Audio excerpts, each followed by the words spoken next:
Salut à tous, c'est Pank de la chaîne, bienvenue sur cette vidéo qui aujourd'hui va parler d'hypnose laïque et en l'occurrence d'un texte qu'a proposé Gil Boyne sur le sujet. Je vous rappelle, il y a une différence qui est faite entre l'hypnose médicale et l'hypnose laïque, c'est-à-dire des personnes qui ne sont pas du staff médical et qui vont pouvoir pratiquer l'hypnose.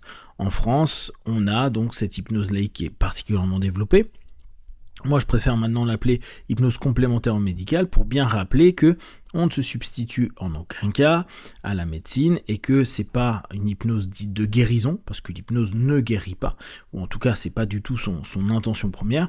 Elle est là plutôt pour permettre d'aller mieux dans des problématiques du quotidien, si on reprend un petit peu les principes de la NGH. Du coup, pourquoi l'hypnose laïque a été tellement importante et pourquoi elle devrait l'être encore aujourd'hui ?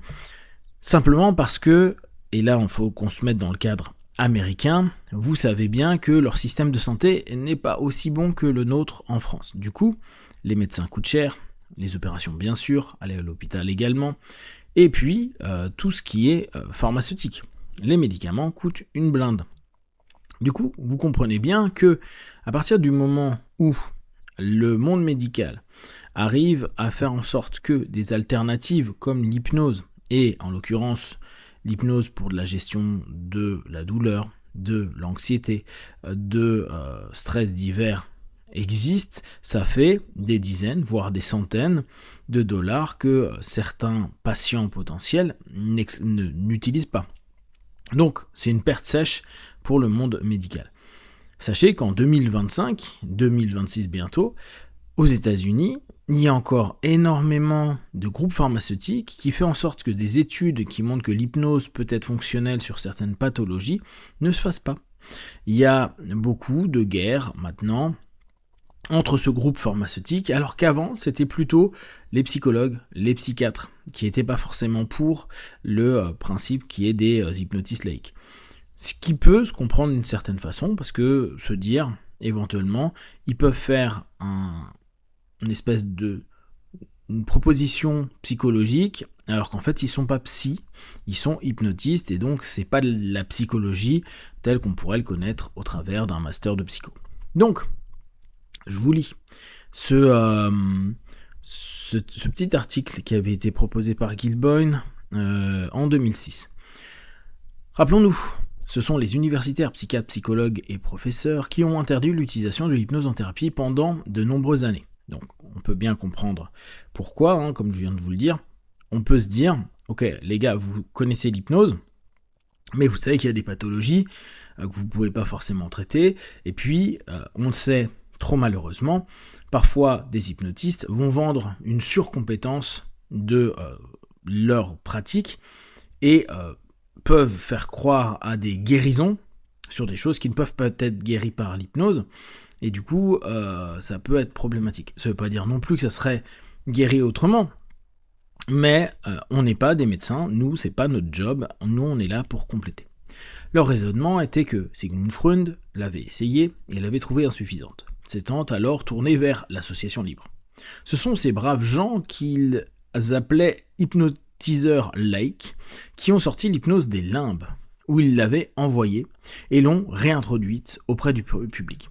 Ça, c'est vraiment quelque chose d'important à prendre en compte. L'hypnose fait que vivre cette tendance, apparition, disparition, souvent écrasée parce que pas intéressant économiquement, ou peut-être parce que ça peut faire de l'ombre étant toute relative, sachant que on sait que malheureusement nos amis psychiatres, psychologues et certains psychothérapeutes sont saturés de demandes et ne peuvent pas aider tout le monde. Et ça donne une alternative, mais pas une substitution, et ça peut permettre d'apaiser quelqu'un le temps d'avoir éventuellement un traitement ou des séances. Aujourd'hui, un ensemble éclectique de techniques et de méthodologies a émergé, façonné par la pensée créative et l'expérience pour donner naissance à des nouvelles approches incroyables du renouvellement du corps, de l'esprit et de l'âme. Donc là, on a vraiment le discours de Boyne dans sa manière de voir l'hypnose, où effectivement, depuis les années 50, même avant bien sûr, mais on a pu voir Au parallèle de l'hypnose médicale, tous ces praticiens qui ont développé leur propre cheminement. On peut reprendre du Hellman, on peut reprendre du Lecron, on peut reprendre du Jaeger plus récemment, on peut reprendre énormément d'hypnos qui ont révolutionné l'hypnose. Bennett par exemple, on va avoir plein d'hypnos qui vont vraiment faire des choses grandioses et qui ont pu aider beaucoup de personnes. À partir des années 50, des formations en hypnose ont été développées et dispensées par des hypnotiseurs laïcs. Ces formations ont attiré un petit nombre de professionnels de santé mentale qui ont rompu les rangs et commencé à étudier ce phénomène ancien et mystérieux.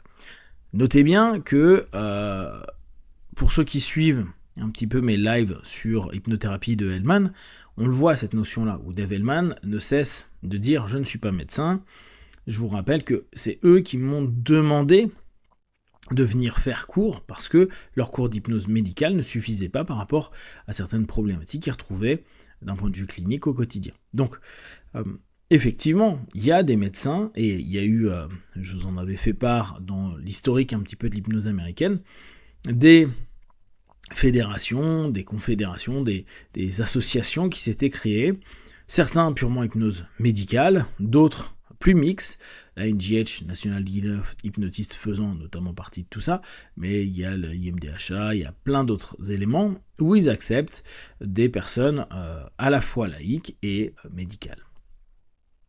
La plupart des universitaires aujourd'hui continuent à suivre la vieille méthode consistant à étiqueter et classer les réponses thérapeutiques au traitement par l'hypnose. Ils persistent dans leur effort insensé pour créer des études en double aveugle basées sur des séances individuelles avec des étudiants. Pendant ce temps, les hypnothérapeutes expérimentés et engagés continuent d'observer des transformations apparemment miraculeuses dans leur pratique quotidienne.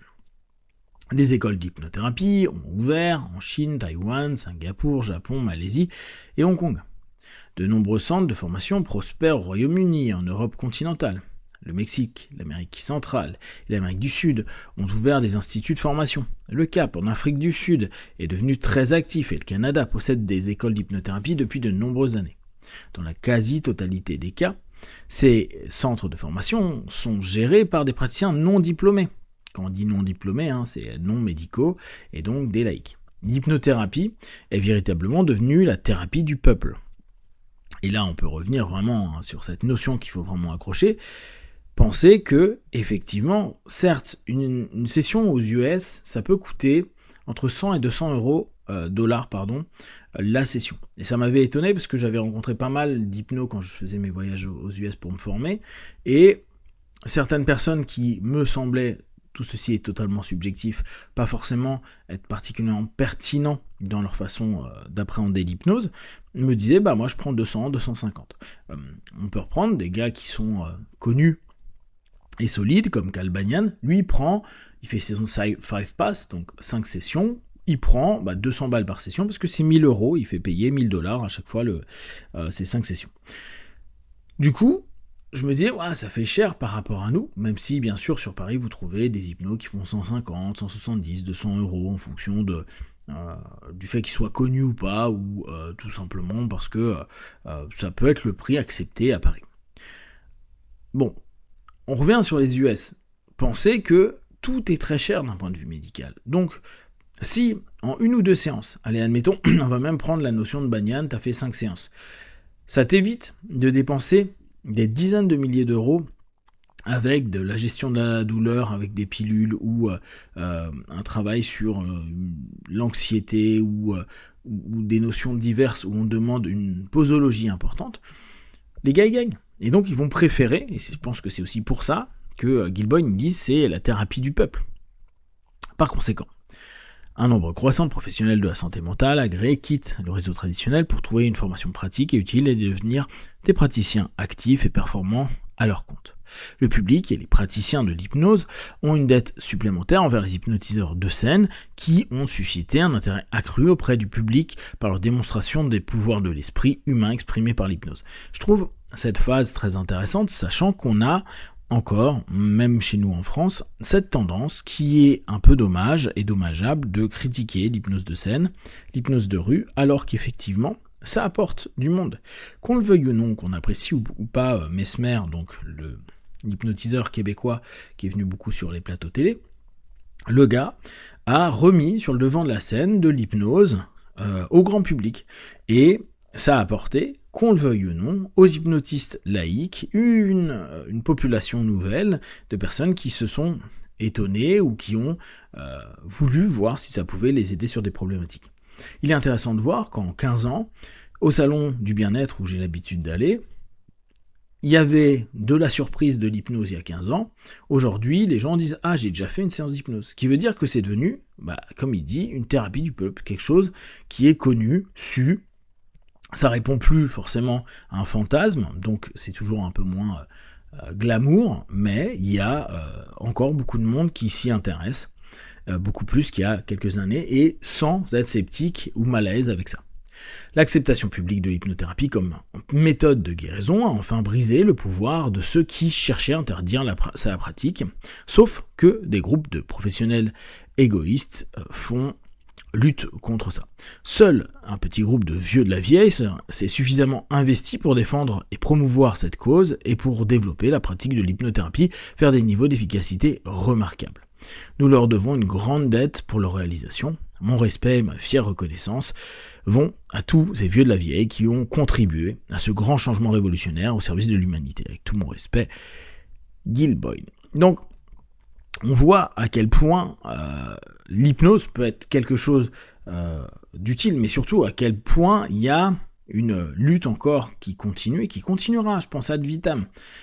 En France, c'est très récurrent. Est-ce qu'ils vont interdire l'hypnose par des laïcs, etc., etc. Comme je vous le rappelle régulièrement, pour moi, nous sommes dans une hypnose complémentaire au médical, on ne se substitue aucunement à ce cas-là. Et est-ce qu'on peut réellement interdire l'hypnose ? Non. On revient sur un des écrits d'Hellman à ce sujet-là, où il disait clairement vous voulez qu'on empêche quelqu'un de faire des suggestions, qu'on empêche quelqu'un d'utiliser l'imagination, qu'on appelle ça hypnose ou pas, il y aura toujours des gens qui vont utiliser la notion hypnotique et personne ne peut en empêcher quoi que ce soit et quelque utilisation que ce soit. Ça sera simplement le nom qui peut-être un jour sera interdit. Si vous avez des questions, des remarques, n'hésitez pas. Comme d'habitude, de tout ce que je propose, ne prenez que ce qui est moins juste pour vous tester, observer, analyser et conclure. Be one, ciao.